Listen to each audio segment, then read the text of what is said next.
Good morning. Good morning, everyone. Good morning. Hello. All right. Good morning, everyone. If y'all will come on in, take a seat. Let me start our time in prayer. Heavenly Father, we are grateful to be here today, Lord, the first Sunday of our new year. Lord, I pray that you would bless this time. Thank you for our family ministry team who's prepared this meeting. Pray that you would go before us, protect us this year. And we lift up all of this in the name of Jesus. Amen. So each year I get up at the beginning of this meeting and I make a point that I believe this is one of the most important things that we do every year, and that is to prepare ourselves to protect our covenant children and youth. Many years ago, and this has now been almost a decade ago, we had an incident within this church. It was not on church grounds, but it propelled us to create a policy to protect our children. And so what you're getting today is really almost, at that point now, it would be probably 8 years of work that folks in our family ministry team, our nursery, children, and youth have put together to not only protect our children, but to protect you as well. In the meantime, during this time, as you know, in our culture, abuse and assault and all those things have become much more prominent and spoken about. Our denomination, the PCA, gave a report last year, a position paper, and you can go read this on the PCA website. Just find historical documents and position papers, and you can find the DASA report. They gave a report to the denomination on how to identify, define theologically, and handle abuse in the church setting. That report is over 100 pages long. It is probably the most detailed position paper our denomination's ever produced. And the point I'm making by telling you about that is that when you line up what we've been doing over the past 8 years and how the denomination has said we should handle these things, we meet and exceed all the standards. And so that you should be proud of. You should feel good about the fact that our team has been so diligent over the years that when our denomination puts something out on this, that we are right there in line with them. And so this is a very important meeting, and I hope that you'll give it some great attention this morning. And I do not know who's up next. Tanya, oh boy, yes, get ready. Okay, I hope that all of you know that we recently launched the Church Center app. You should have received an email on Wednesday from me that explained how to download the app and a little bit about it. If you haven't downloaded it, you can use the QR code that's on the screen right now. How many people have downloaded the app so far? Raise your hand. Good. So you've been able to see what it can do and what you can find out about Valley through that app.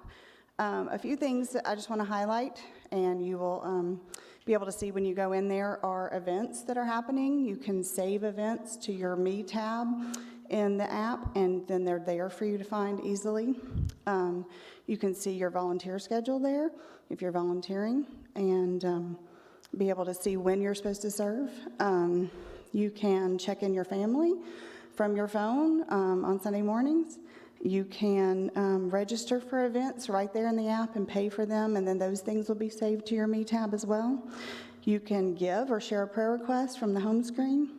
If you're in a group, you can see when it meets. You can communicate with people in your group through the app and find out, there'll be resources there. There's other things we'll share about groups next week with you. It's very easy to download. You can use the QR code or find it in your app store for your kind of phone, the Apple or Google Play. You just download it, click Get Started, search for Valley, say this is my church. You put in your phone number, it'll send you a 6-digit code. You put your code in, and you're ready to go. So you can see everything. So very simple to do. If you have any questions, you can always email me, tharden@valleymadison.com, and I will do what I can to help you. So please download the app so you can connect better with Valley. And next it is Thomas.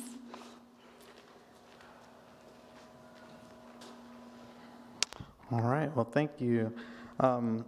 By the way, Tanya has worked tirelessly for months now preparing our church for this new Church Center app rollout. And so thank you, Tanya, and all the staff who've put in a lot of hard work. On the screen in front of you, you can see that this new Church Center app allows us to go paperless and do a lot of the forms that we previously done in paper. Electronically, it's a lot better on our side to stay organized with all that information. So 2 QR codes that you see in front of you. One is the annual recommitment form. We need all volunteers to complete this. And the other one is the attendance form. So if you actually open up your Church Center app, you can, there should be a banner at the top. Click on that. If you can't find the banner, you can scan the QR code on the right side, and that'll take you just to a quick form. Type in your name. You can actually, if you're here with a family, you can select multiple people in your family who've attended. If you're watching online, you can follow along and do this as well. And that is just like every year, we send around a clipboard and collect the names of everybody who has attended our annual volunteer training. That's what the QR code on the right is all about. And the QR code on the left is the volunteer recommitment form. It's got information about the code of conduct and et cetera. Well, just general information about our volunteers at Valley. A volunteer must be a member of VPC or a regular attender for at least 6 months before working with youth or children. And all volunteers, whether you work in the nursery, children, or youth ministry, or just seasonally for Vacation Bible School, you go through the process of the training, annual training, and we have a refresher before Vacation Bible School. All of our volunteers are background checked, and those background checks are updated every 3 years. You fill out an application and the commitment form or recommitment form, whatever the case may be. And so more general information. There is some redundancy in all of our ministries that we'll share, but I wanted to hit the high notes.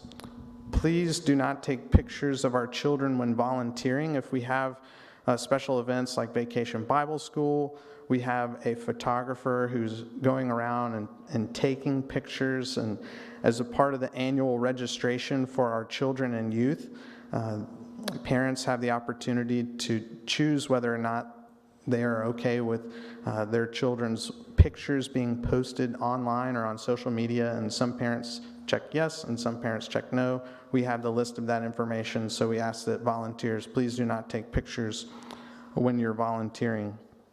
Also, this applies for our nursery and children's ministry. Please wear your name tag lanyard. This really helps parents recognize just visibly that you are their child's teacher or leader. I was waiting just for the QR code.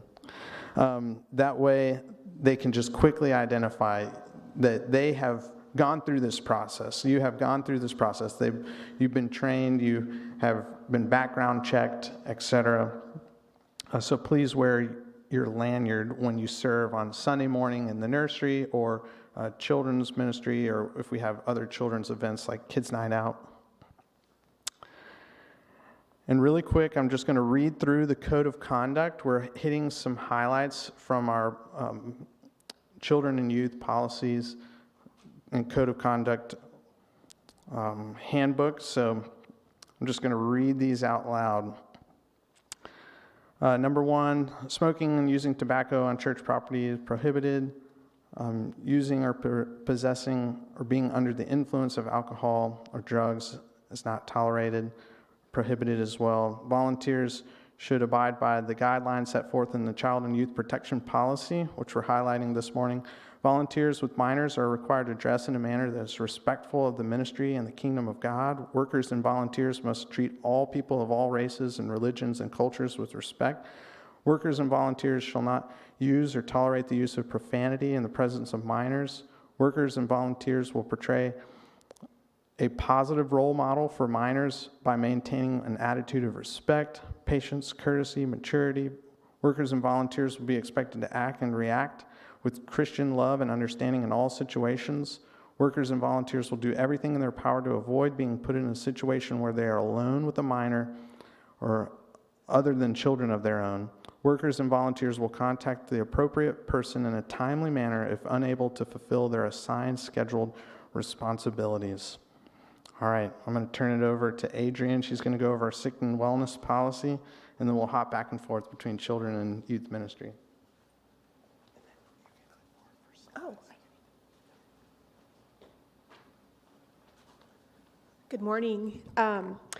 I know that all of y'all can probably just read this, but I'm just going to kind of quickly skim down. Essentially, don't send your kids to church, nursery, children's worship, any of that sort of stuff when they're sick. That being a fever, runny nose, vomiting, diarrhea, coughing, pink eye, other infections, any sort of questionable rashes, and COVID-19 exposure or any COVID-19 symptoms.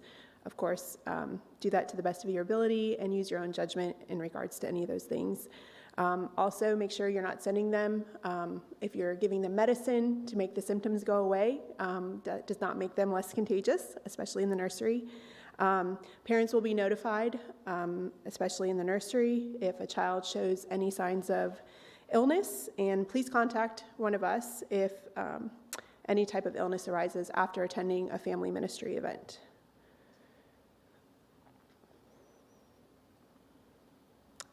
Infants and toddlers. As y'all know, I'm the new nursery coordinator here, so I'm just going to go over some of the nursery policies.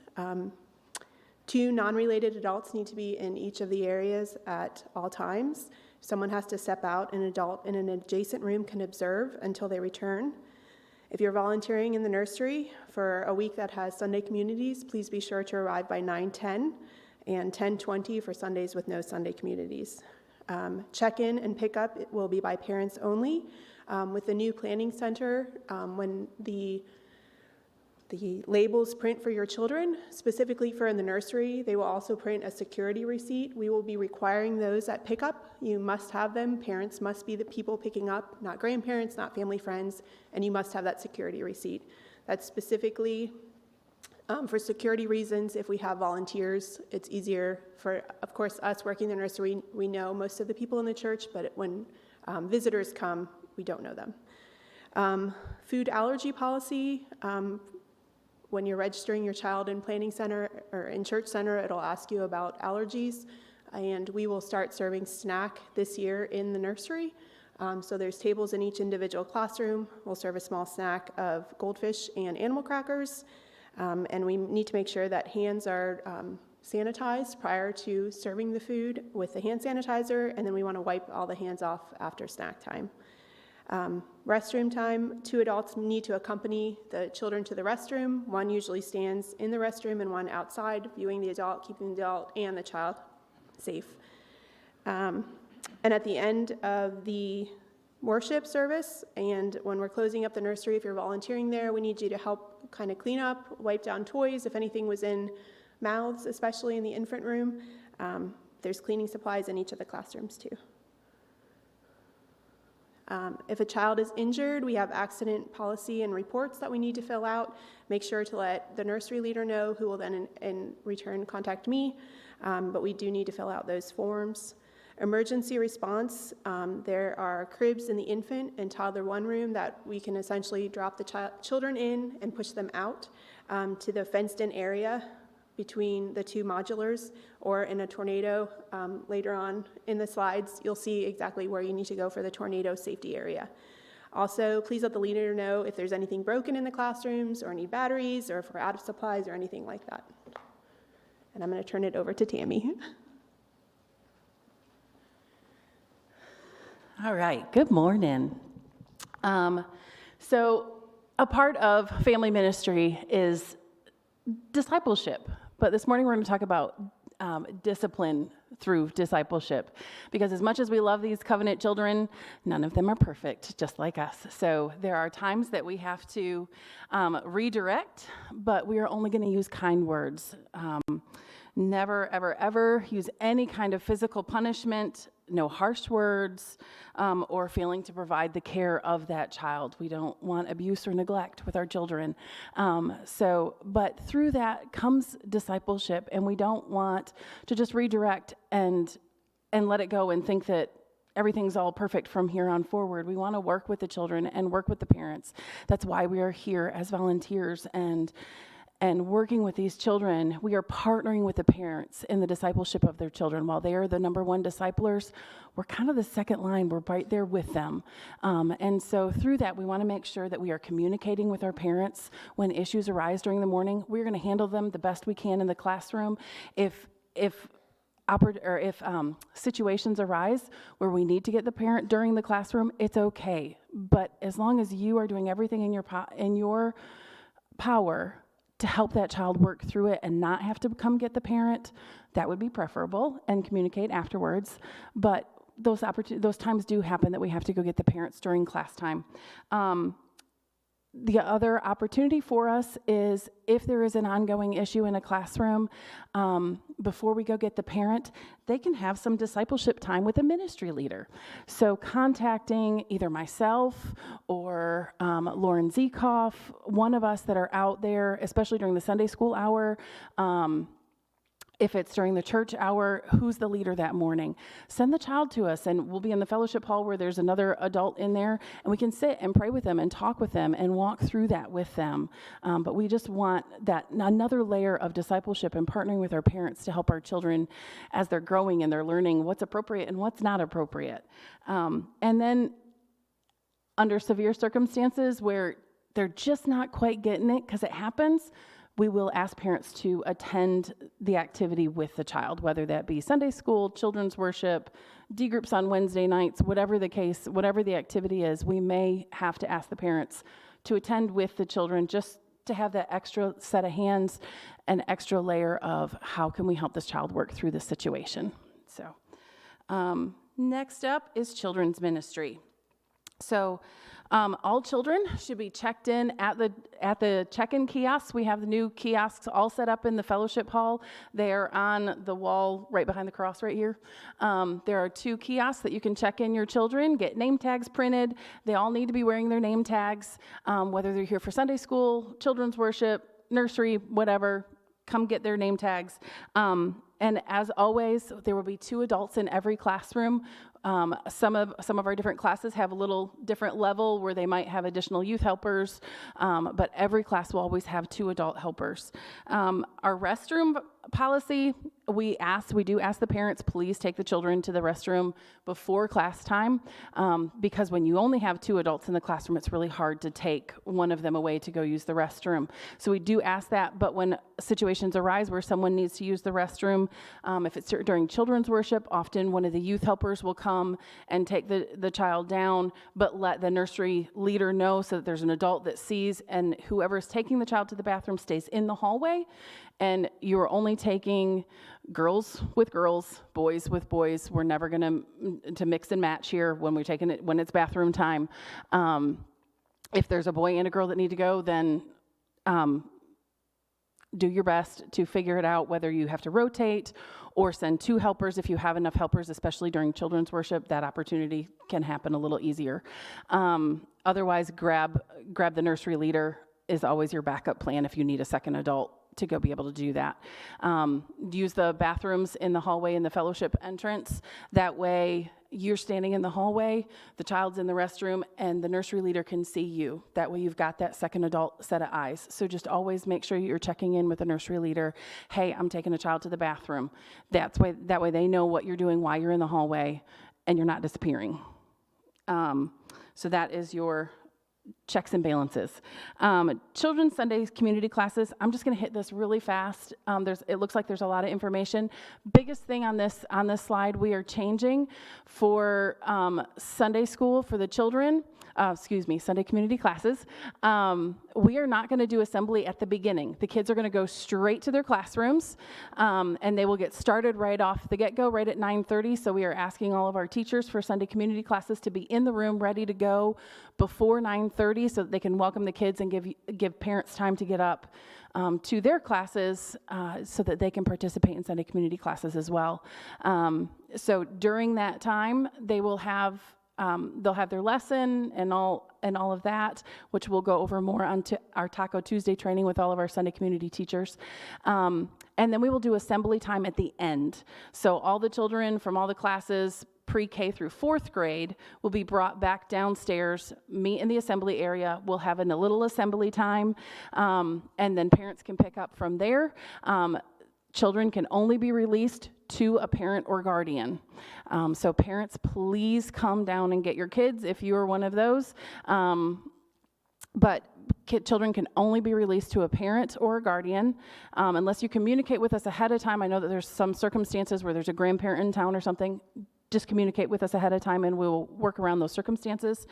And then our 5th grade BLTs, they've upgraded. They're really excited in there. They get dismissed independently. So they will be dismissed out to the fellowship hall, into the sanctuary. Go find your parents. So it's part of growing up, man. Sometimes it's harder than others. All right, children's worship. Just a quick job description. If you are scheduled as an adult teacher, that means you are leading the lesson. You are receiving the lesson in an email, you're preparing, and you're leading the kids through that lesson. Don't worry, you have help. You have an assistant. The assistant will also help keep the children on task, supplement the lesson when needed. They'll handle disruptions, participating in lesson activities, songs, skits. We need full participation and keep these kids excited and focused on what we're doing and being excited about it.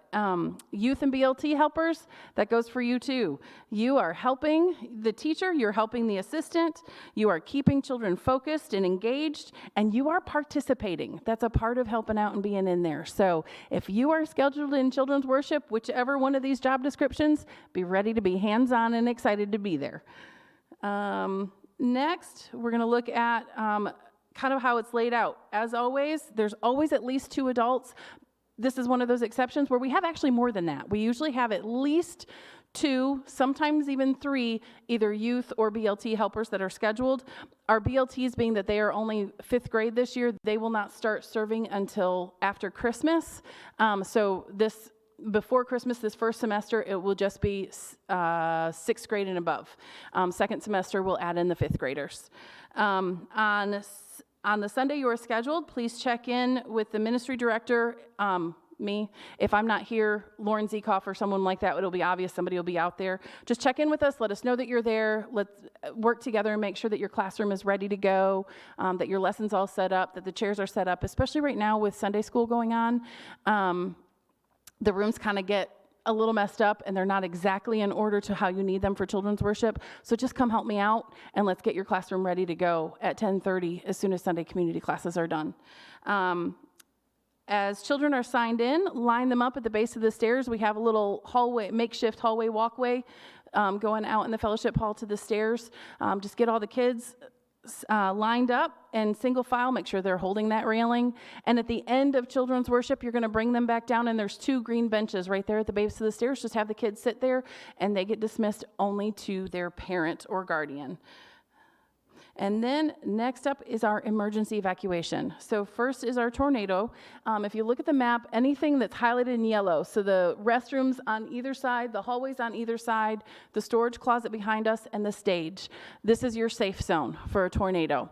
So if you are in the nursery and you've got kids in the evacuation cribs, obviously you're not going to make it to the stage.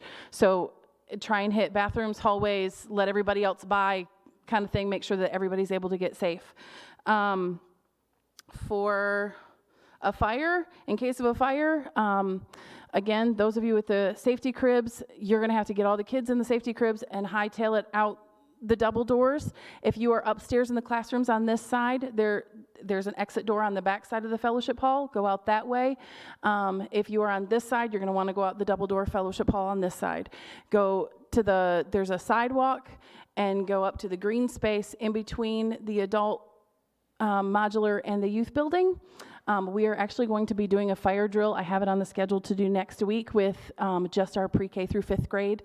So they will be practicing this next week. If something happens, we have a backup plan to do it the week after. But hopefully next week we will be able to get that fire drill done. I don't think we're going to worry about doing it with the nursery this year. We did last year.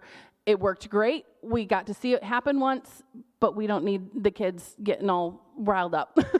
So we're going to let them off this year, but make sure if you are in the nursery, you know what that plan is. Follow this map. These will be printed if they're not in there yet, and I don't think they are. I think I missed that this week.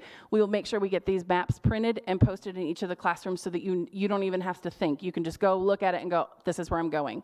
Because we all know in moments of stress, our minds kind of blank out sometimes. So we want to make sure that we equip you so that you know what to do. Next up, I'm going to hand it over to Thomas.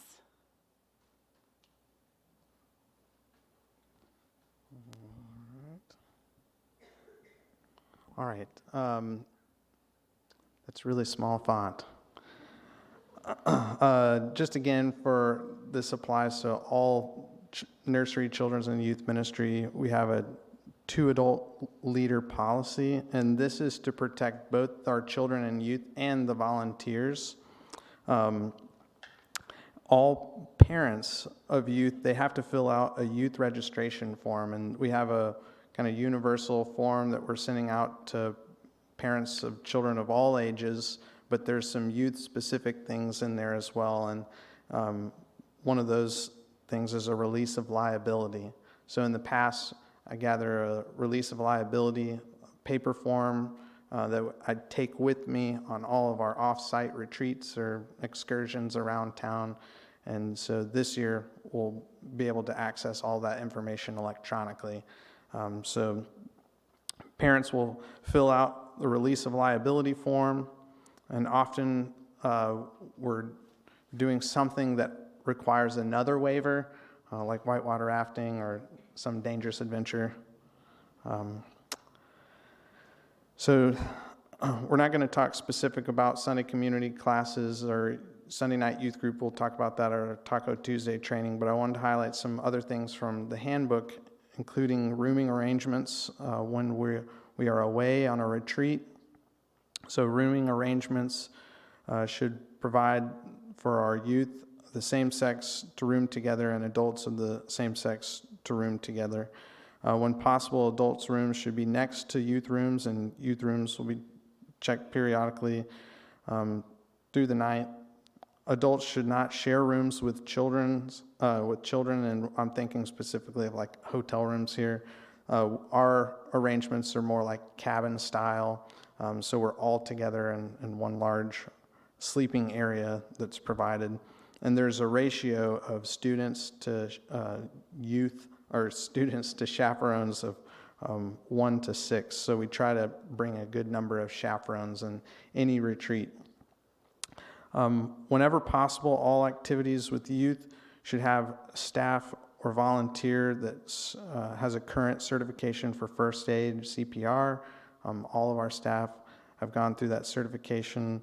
And when we have overnight trips, I always strategically invite a nurse to come along with us, and that nurse handles all the medical information forms. If a student is bringing medication with them, then they fill out a form That's given to our nurse who takes care of all that information. We have first aid supplies in the youth building. There's also some accessible from the fellowship hall. They're located in the kitchen. There's a big sign you can see on the side of the refrigerator. For those of you who are leaders and need to know that information, we have a bag that goes with us on off-site retreats and et cetera. And then an incident form would be completed in the case of any accident or medical emergency or injury. And communication.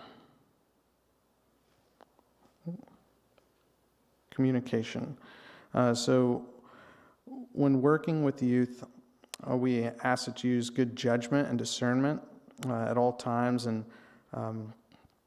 keep records or copies of communication. We use a platform called GroupMe, so it's usually group communication. But there's also opportunities when you're working with youth for one-on-one discipleship. And when you have opportunities for one-on-one discipleship with youth, this should take place in a public place and always with prior parental knowledge of this scheduled meeting. So I'm thinking we've had prayer partners, and some prayer partners have gone out for coffee or something like that. That's where this comes from. So one-on-one discipleship is encouraged, but we ask that you use judgment and discernment and meeting in a public place and always with the prior parental knowledge of that meeting. And we really do partner with parents. And so this next one is really a scenario that you could find yourself in student ministry, or even students in here that are working with our children in children's ministry. How do you respond if a student says, "If I tell you something, do you promise to keep it a secret?" If I tell you something, do you promise to keep it a secret? And that's kind of puts you in a pickle or a dilemma. Oh. All right, sorry, I clicked a button on my end. And here's what I would say. We never agreed to keep secrets from parents. Parent communication is important in one-on-one discipleship, and also if a student poses that question, you never agree to keep something secret. So just say no.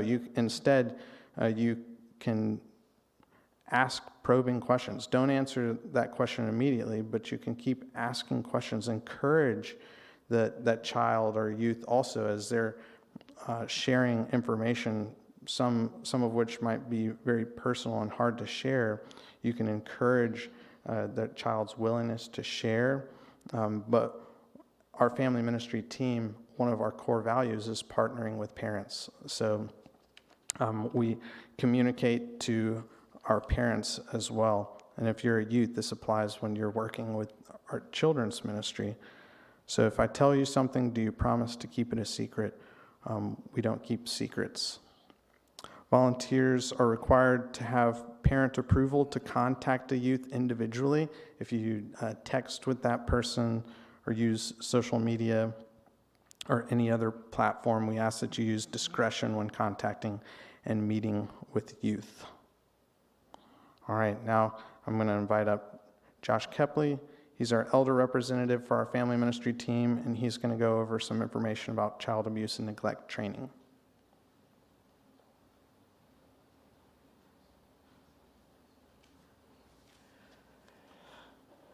All right, we always save the worst for last. So I want to talk to you just a little bit about child abuse and neglect, and you kind of see the three overarching questions I really want to answer for you guys today. So first off, what is child abuse and neglect? This comes straight from the brochure that Thomas is passing out right now. The state of Alabama has a really good, robust program, and I'd encourage you guys to look through it. A lot of the material here I pulled directly from that. But it's any harm or threatened harm to a child's health or welfare that can occur through non-accidental physical, or mental injury, sexual abuse or attempted sexual abuse, sexual exploitation or attempted sexual exploitation. Some of the signs I actually have up on this chart. It's somewhat of an eye chart, but all of those are listed in the brochure you just got. Take a look through those. Those are good things to have in your mental toolbox when you're around our children. So the next question is, who reports abuse? Some people are required by law to report. Those are called mandatory reporters. Our clergy here are all mandatory reporters, and I believe our staff are as well, if their title includes anything related to children. But if you see something, we encourage anybody to say something. Just talk to a staff member, talk to an officer, just say something. And one thing I wanted to spike out that's really important is, in the state of Alabama, we are given protections as reporters because we are assumed to be acting in good faith. So we don't ever want the repercussions of saying something to be in your mind or to hold you up from reporting.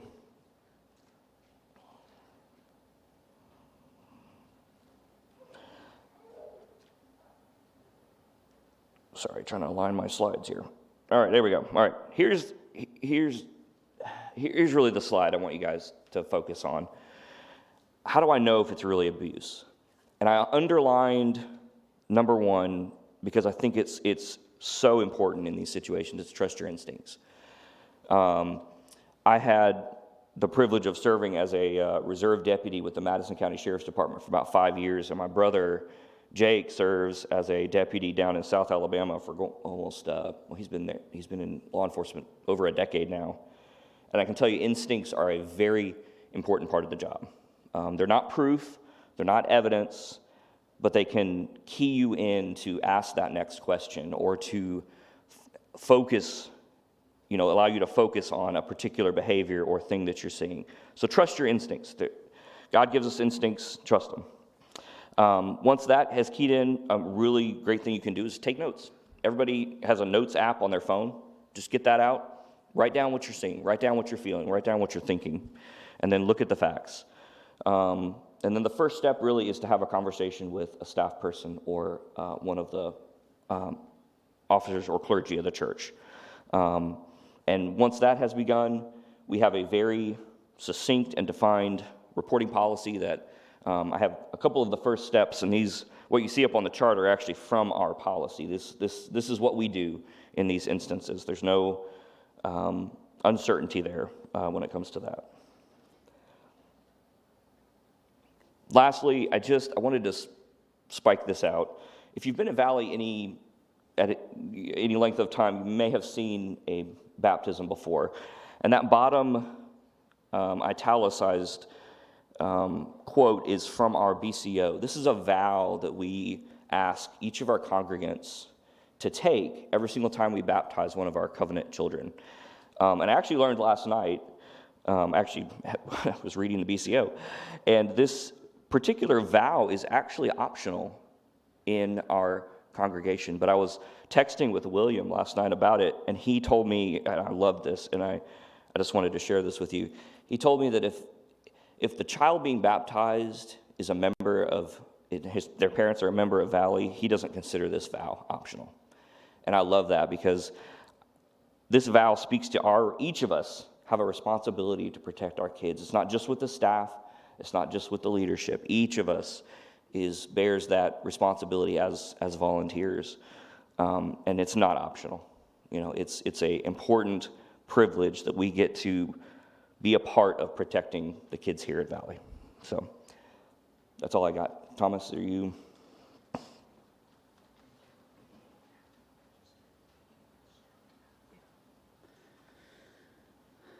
All right. So I think we actually did better time than we've ever done before. So well done. So if you have not registered that you are here, do it now. If you have not done the recommitment form yet, do it now. Otherwise, I will be hounding you, just a forewarning, because this paperwork is really important. We're excited that it's all online now. and we have electronic versions. If you are a brand new volunteer, you've never served with the children or youth, you've never filled out an application, you are the only one that has to fill out a paper, sorry. And they are sitting up here, so we have them at the front. If you need a paper application, come see either Adrian or myself or Thomas. They're in a folder up here. And we are happy to give you one of those for a volunteer application. That would be especially like our new 6th graders. You have never filled one out because this is the first time you've been serving as a youth. So our 6th graders, I know, if you haven't gotten one already, you need to get one. If you're new to Valley, we would love even just to get you an application. The bigger one? Oh yeah, that works. If you're new to Valley, we would love to talk with you more, get you an application, and just talk about where you can serve or just where your heart is and where the Lord is leading you. We would love to walk through that with you. We are so thankful that all of you are here. But yeah, I think well done. If anybody, we do actually have time for the first time ever for questions and answers. So we do have an extra microphone up here. If anybody has a question, now's your time. Otherwise, you can come see us afterwards, too. So, all right. Well, on that note, we're going to leave this screen up for a while. So if you haven't done this yet, you can. Just so you know, if you don't register your attendance on the one on the right, if you don't register your attendance, that attendance registration closes at 11 o'clock today, and you're out of luck. So if you were here, make sure you get that on there so that I know you were here and I don't have to call you later and go, hey, you have to do the training. So thank you all. Enjoy the next 15 minutes before those of you who have kids have to go get your kids.